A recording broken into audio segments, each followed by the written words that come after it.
Hello everyone and Assalamu alaikum. Welcome to the channel of Dr. Irsa Zaman. Today we are going to discuss about the muscular dystrophy. We will be discussing it very shortly, that what is muscular dystrophy, what is its etiology, what are the clinical features, what will be the presentation of the patient, and so on.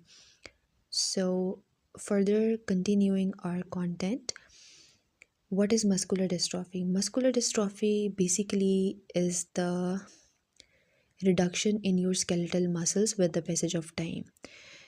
हमारे पास होता ये है कि जो muscular dystrophy होती है, इसके अंदर जो मसल्स होते हैं आपकी बॉडी के, वो वक्त के साथ साथ आहिस्ता आहिस्ता वीक हो जाते हैं. The genetic muscular disorder which cause basically weakening of skeletal muscles gradually, not proper repairing of the muscles occur. यानी कि इसके अंदर आपके इस डिज़ीज़ के अंदर आपके पास ये होता है कि जो मसल्स होते हैं वो प्रॉपरली रिकवर नहीं होते और रिकवर होने की बजाय वो डिग्रेडेशन में जा रहे होते हैं. और ये स्लोली प्रोसेस होता है. ये नहीं होता कि एक दिन आप उठेंगे या एक वीक के अंदर ही हो गया, या आहिस्ता आहिस्ता होता है. उसके बाद हमारे पास आ जाता है इसकी aetiology. Aetiology is basically the causes. ठीक है, यानी कि जो कॉजेज़ होते हैं उसको हम मेडिकल की ज़ुबान में कहते हैं एटियोलॉजी. इसका जो मेन कॉज है वो है जेनेटिक म्यूटेशन, यानी कि जो जीन सीक्वेंस है उसके अंदर कोई ना कोई इशू या प्रॉब्लम आई है तो उसकी वजह से ये हो सकता है. और ये फैमिली में किसी को है तो डेफिनेटली ये फर्दर फ्यूचर में भी होगा. मोस्टली इनहेरिटेड होता है.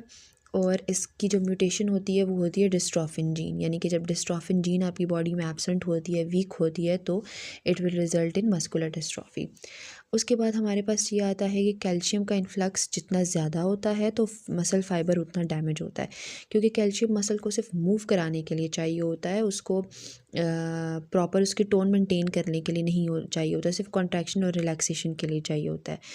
इसीलिए क्या है कि कॉन्ट्रैक्शन तो पॉसिबल हो जाती है लेकिन जो रिलैक्सेशन है वो डिले हो जाती है, जिसकी वजह से मायोटोनिक मसल हो जाता है, यानी कि जो मसल की टोन होती है वो with the passage of time कम हो जाती है.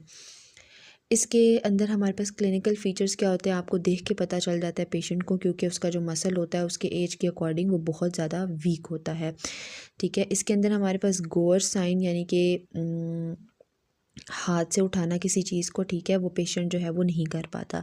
फॉल्स के चांसेस बहुत ज़्यादा होता है. वेडलिंग गेट, यानी कि इनका गेट बहुत ज़्यादा ख़राब होता है. कॉन्ट्रैक्चर्स होते हैं. अब देखें आपके पास अगर मसल वीक है तो बॉडी लीन होती जाएगी. जब लीन होती जाएगी तो वो थोड़ी झुकती भी जाएगी. इसकी वजह से स्कोलियोसिस हो सकता है. जब झुकेगी तो जो चेस्ट है उसके अंदर कंप्रेशन कॉज होगी और जो साइज़ है चेस्ट